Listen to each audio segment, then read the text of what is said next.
The New York Knicks are currently the 6th seed in the Eastern Conference with a 33-27 record, despite handing out a 4-year extension worth as much as $120 million set to start next season for RJ Barrett. In the 1,263 minutes that Randall Brunson and Barrett have shared the floor this season, the Knicks have been outscored by 3.5 points per 100 possessions, a troubling number for a team with an overall positive net rating.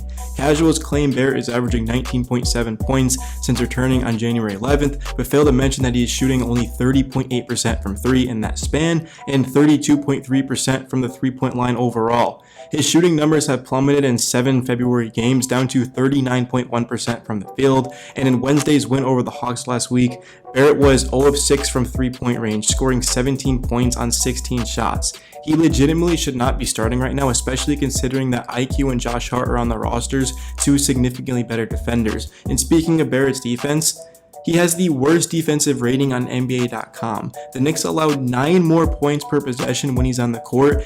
That's the 9th percentile in the whole NBA. The Knicks also create 2.4% fewer turnovers and allow 2.4 better EFG percent from opponents, both of which are bottom 20th percentile in the league. Point blank, RJ Barrett has been horrible on defense this year for the Knicks, and it's impacted players like Quentin Grimes who need to cover for him. And even offensively speaking, the Knicks are 1.5 points per possession worse when Barrett is on the court, since he has the 10th best EFG percentage on the team and the 4th worst turnover ratio. It's hard to watch at times being a Knicks fan my entire life, because we were 1 pick away from superstar player Ja Morant and 2 away from a generational talent in Zion Williamson.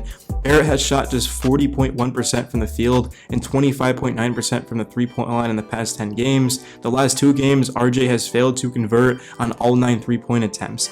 Barrett's numbers in his 4th year are certainly not what we would have liked. He's averaging 19.7 points, 5.2 rebounds, and 2.8 assists in 53 games, but he's the only starter on the team with a negative net rating and is incredibly inefficient.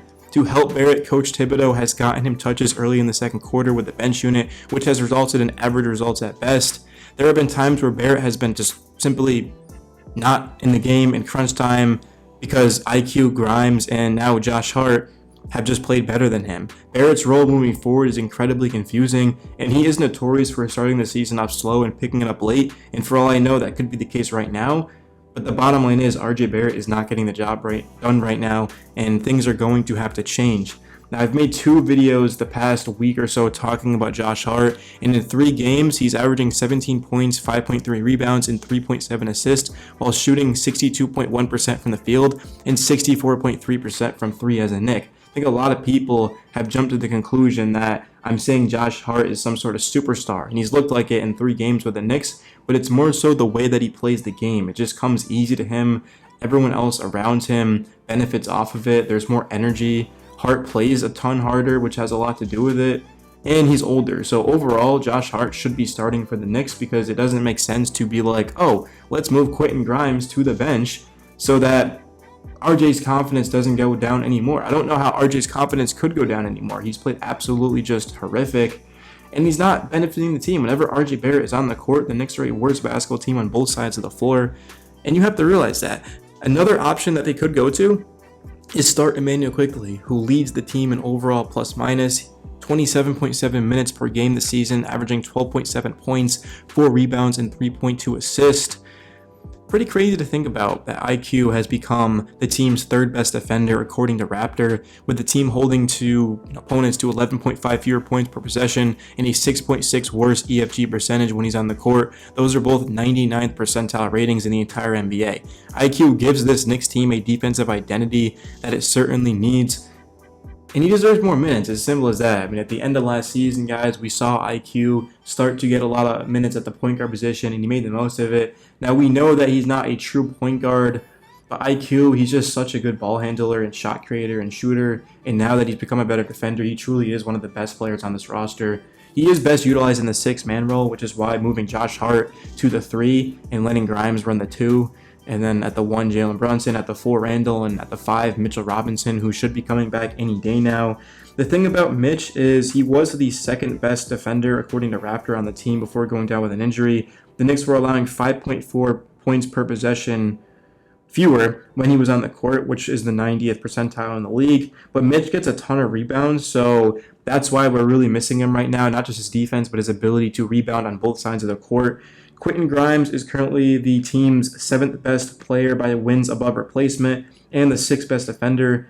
I find it hard to believe, though, that Grimes is only our 6th best defender. Once RJ is taken out of the lineup, Grimes' numbers are going to skyrocket. As I mentioned earlier, he has to cover for RJ's just lackadaisical defense pretty much all the time. So, I mean, opponents have a 1.3% EFG percentage, which puts Grimes in the 20th percentile in the league. I feel like he's a much better defender, though, than these advanced numbers give him credit for. I mean, if you've been watching the games, Grimes is an incredible defender, and at times he seems like he's the one true perimeter player that we have, because Brunson, RJ, Randall are not the best defenders, whereas Quentin Grimes is. So I'll give him credit for that.